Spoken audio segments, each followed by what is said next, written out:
Friends బాగున్నారా? మీరు ఎంత బాగుండాలని కోరుకుంటాను. ఈ రోజు మన వీడియోలో మిరపకాయ బజ్జీలు చేసుకుంటాను. దానికి కావాల్సిన పదార్థాలు: 1 కప్పు శనగపిండి తీసుకుంటాను. ఈ కప్పు గిన్నెలో పోసుకోవాలి. ఒక పెద్ద బౌల్ తీసుకోవాలి. వంట సోడా వేసుకోవాలి. 1/2 స్పూను వంట సోడా వేసుకోవాలి. 1 స్పూన్ నిండా సాల్ట్ వేసుకోవాలి. టేస్ట్ కు తగ్గట్టుగా వేసుకోవాలి. చాలకపోతే మళ్ళా కాస్త వేసుకోండి. ఇది మొత్తం కలుపుకోవాలి. వంట సోడా సాల్ట్ కలిసేటట్టుగా కలుపుకోవాలి. గడ్డలు ఇట్లా ఏమన్నా ఉన్నా లేకుండా చూసుకోండి. ఈ గడ్డలన్నీ కలుపుకోవాలి. కొద్ది కొద్దిగా వాటర్ వేసుకుంటే కలుపుకోవాలి.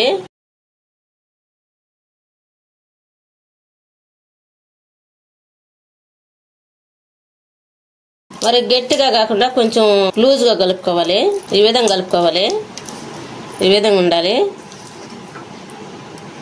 పక్కన పెట్టేసుకున్నాము. మూత పెట్టి ఒక 10 నిమిషాలు. ఈ మిరపకాయల బజ్జీల కోసం మిరపకాయలు తీసుకున్నాము. అంటే మిరపకాయ బజ్జీలు చేయాలి. పెద్ద మిరపకాయలు తీసుకున్నాము. బజ్జీ మిరపకాయలు ఈ బాగా శుద్ధంగా కడిగేసి పొడి పట్టేసి తుడిచేసుకోవాలి. ఈ విధంగా తుడిచేసుకోవాలి. మనం ఆయిల్లో వేసినప్పుడు చిట్టా చిట్టా అంటది కదా, ఆ విధంగా అనుకుని ఉండాలంటే నిమ్మ ఉండకూడదు. ఈ విధంగా నిమ్మ లేకుండా తుడిచి పెట్టుకోవాలి. కట్ చేసుకోవాలి.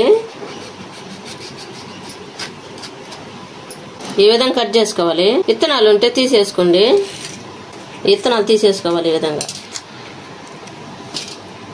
ఇది తీసేసుకోండి. ఈ విధంగా అన్ని కట్ చేసి పెట్టుకోవాలి. ఈ విధంగా అన్ని విత్తనాలు తీసేసాం కదా, ఇవి తీసేసుకుంటే చిన్నపిల్లకాయలు తినేటప్పుడు మంట లేకుండా ఉంటది. పెద్దోళ్ళు అయితే ఎలాగైనా తింటారు కదా, కారం ఉన్నా గానీ మంట తగలకుండా ఉంటది. ఈ విధంగా తీసుకుంటే అన్ని విధంగానే తీసి పెట్టుకున్నాము. ఇవన్నీ తీసాం కదా, ఇప్పుడు ఉల్లిపాయలు కట్ చేసుకున్నాము. ఉల్లిపాయలు పై పుట్ట అంతా తీసేసుకుని కడుక్కోవాలి. కడిగిన తర్వాత సన్నగా తరుక్కోవాలి.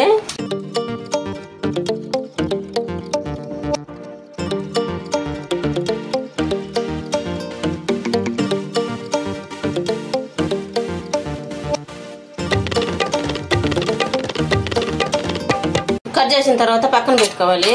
ఈ బజ్జీల కోసం ముందుగా స్టవ్ వెలిగించుకోవాలి. స్టవ్ వెలిగించుకొని బాండ్లు పెట్టుకోవాలి. బాండ్లు బాగా వేడైన తర్వాత ఆయిల్ వేసుకోవాలి. 10 నిమిషాల తర్వాత పిండి తీసుకున్నాము. ముందుగా నానబెట్టుకున్నాం కదా పిండి. ఆయిల్ బాగా వేడవుతుంది.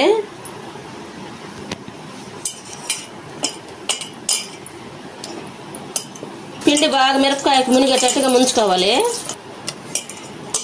ఈ విధంగా ఆయిల్ వేడైన తర్వాత ఆయిల్ వేసుకోవాలి.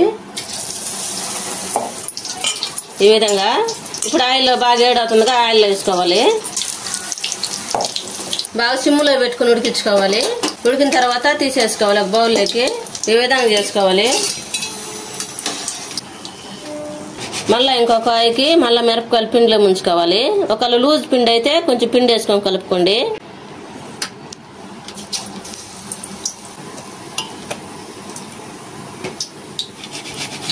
ఈ విధంగా వేసుకోవాలి. మిరపకాయ బాగా అంటుకోవాలి. ఈ విధంగా బాగా కాలిన తర్వాత తీసి ప్లేట్లు వేసుకోవాలి.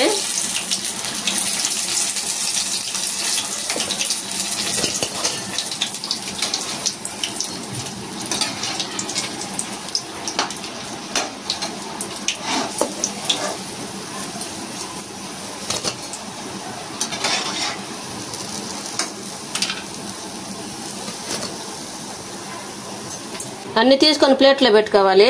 ప్లేట్లో పెట్టుకున్న తర్వాత మళ్ళా చాక్ తోటి మళ్ళా కట్ చేసుకోవాలి. ఈ విధంగా కట్ చేసుకోవాలి.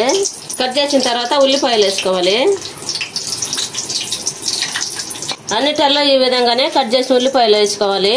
మనం బజ్జీలన్నీ కట్ చేసుకున్నాం కదా, కట్ చేసుకున్న వాటిల్లోనే ఉల్లిపాయలు కూడా వేసుకోవాలి. తర్వాత క్యారెట్ వేసుకోవాలి. తురుముకు పెట్టుకున్న క్యారెట్, మనం కట్ చేసి పెట్టుకున్న నిమ్మకాయల్లా ఆ బద్ద వేసుకోవాలి. తర్వాత ఈ రసం పిండుకోవాలి దాంట్లోకి. ఈ విధంగా చేసుకోవాలి. ఎంతో టేస్టీగా ఉండే మిరపకాయ బజ్జీ రెడీ అయింది. ఈ వీడియో మీకు నచ్చినట్లయితే లైక్ చేయండి, షేర్ చేయండి, సబ్స్క్రైబ్ చేసుకోండి, పక్కన ఉన్న బెల్ నొక్కండి. Thanks for watching.